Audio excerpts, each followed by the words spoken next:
Now, Sri Lanka is moving to help second stranded Iranian vessel in the Indian Ocean after US targeted and sank an Iranian naval frigate, IRIS Dena, just 50 nautical miles off the coast of Galle in Sri Lanka.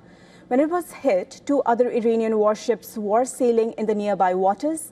Now, Sri Lanka has evacuated the crew from second Iranian vessel and allowed to dock it in country's Trincomalee harbour, which is situated on the northeastern coast of Sri Lanka. Sri Lankan President Anurakumara Dissanayake said the Iranian vessel is now under the purview and control of Sri Lanka. He added, and I quote it here, "Sri Lanka is not a party to the ongoing war in West Asia. I hope parties who are engaged in this conflict will acknowledge Sri Lanka's neutrality. However, if they fail to do so, then there is no point in having international covenants, agreements and conventions." According to a statement released by Sri Lanka's President Dissanayake, 208 crew members were evacuated from the Iranian vessel, adding that Sri Lanka's Navy would take control of the ship and move it to the northeastern port of Trincomalee for safety. Now, Iranian frigate IRIS Dena was hit by a torpedo while operating in international waters. Sri Lanka answered distress calls from the vessel.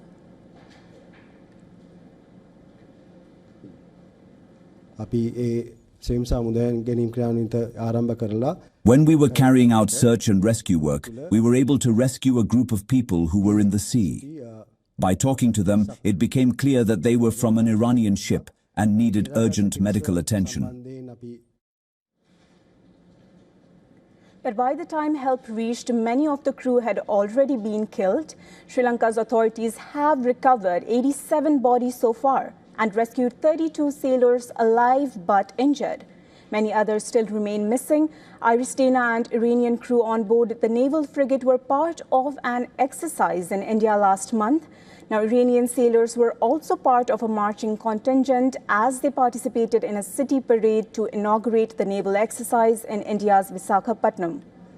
Hours after the strike, U.S. Secretary of War Pete Hegseth confirmed it was indeed the U.S. which torpedoed the Iranian warship. Now, according to the Pentagon, this was the first time since World War II that a U.S. submarine has sunk an enemy vessel.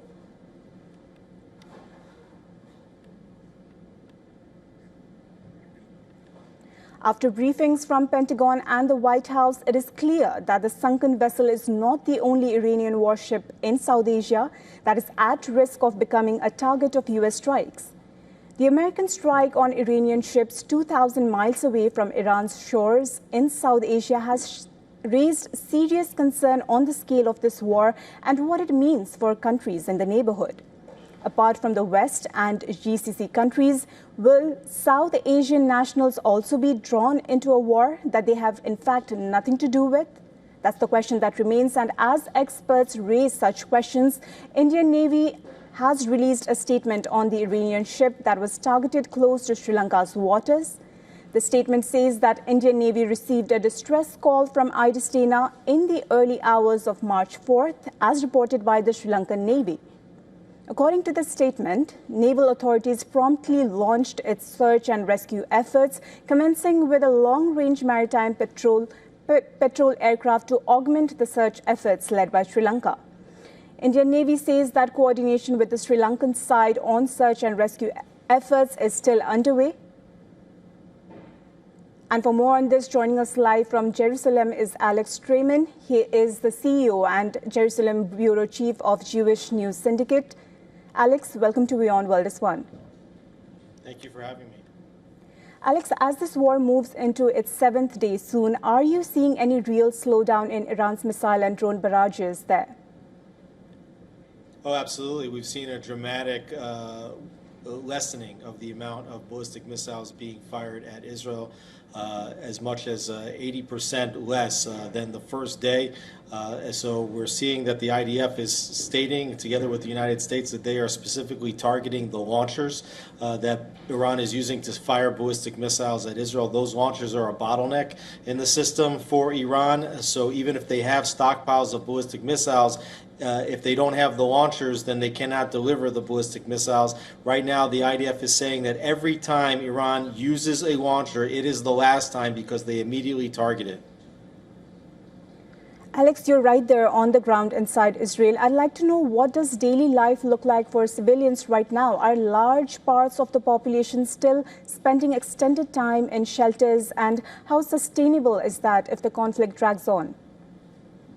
Well, Israelis are going in and out of bomb shelters. Israel actually has a very sophisticated warning system which indicates when missiles have been sent.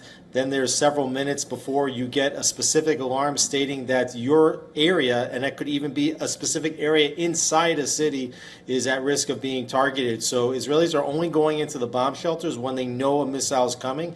And then the Home Front Command sends a secondary message after the missiles have been fired, stating that the incident is over and you are then free to exit the bomb shelter. And Israelis are very resilient people. They have been going about their regular lives in between them needing to go in and out of the bomb shelters.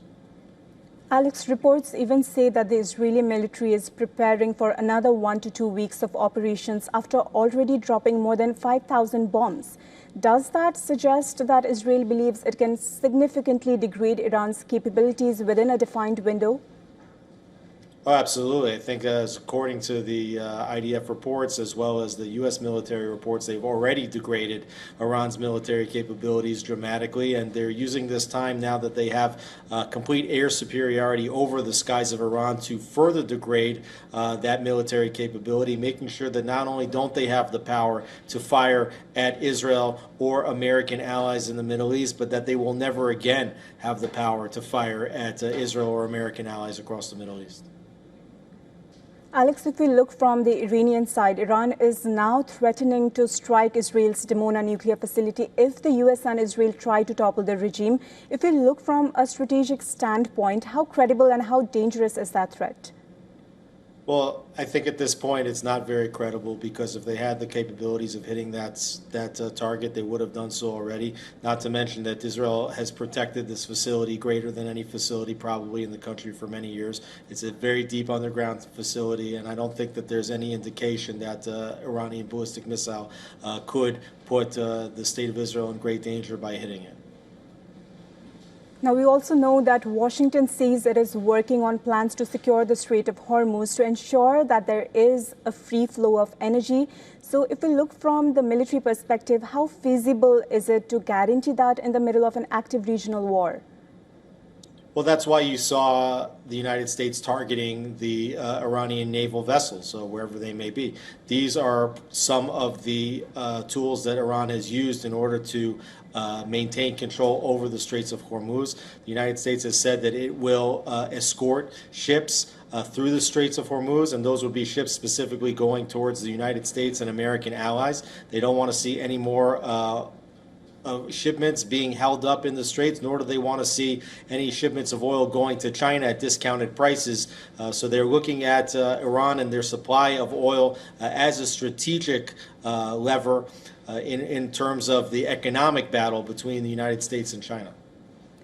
Alex, I'd also like to get your viewpoint regarding Israel's layered missile defense. Israel has one of the world's most sophisticated layered missile defense systems, yet Iranian missiles have breached it before. Does this war expose limits in even the most advanced air defense networks? As you mentioned, Israel has a very sophisticated multi-layer missile defense system. You have the Arrow system, which intercepts missiles up in the atmosphere.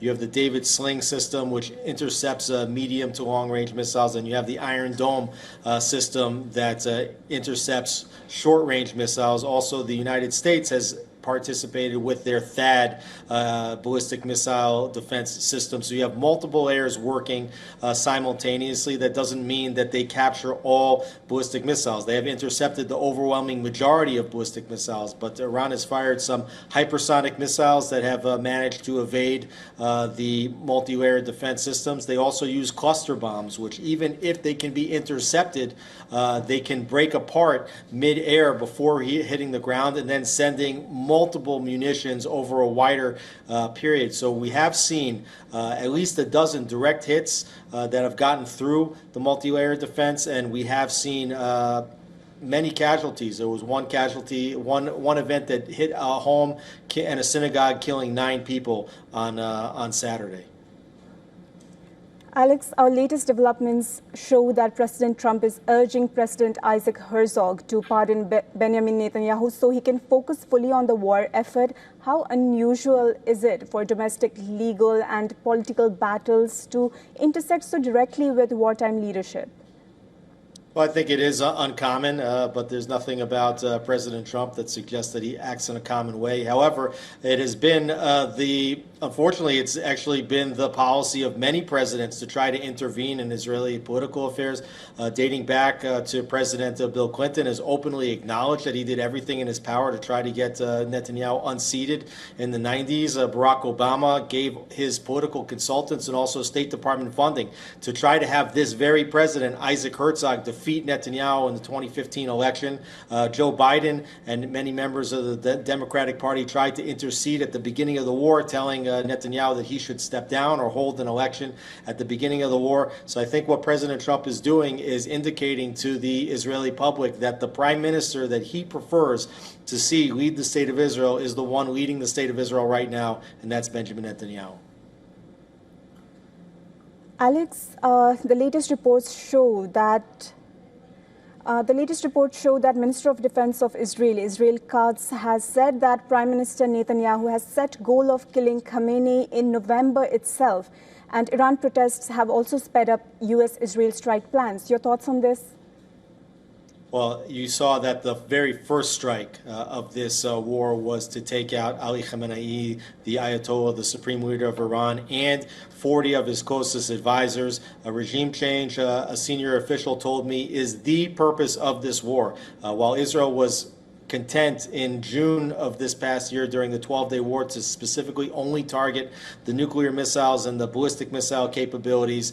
They have understood now, seeing how the Iranians race to rebuild their nuclear program and their ballistic missile capabilities, that the problem is not just the weapons themselves, but the people with the fingers on the button. The fact that the Iranians have come out to protest this regime also indicate that the Iranian people want a new direction, and Israel is trying to help facilitate, along with the United States, liberating the Iranian people from this fanatical regime and installing a pro-modern, pro-Western regime in its place.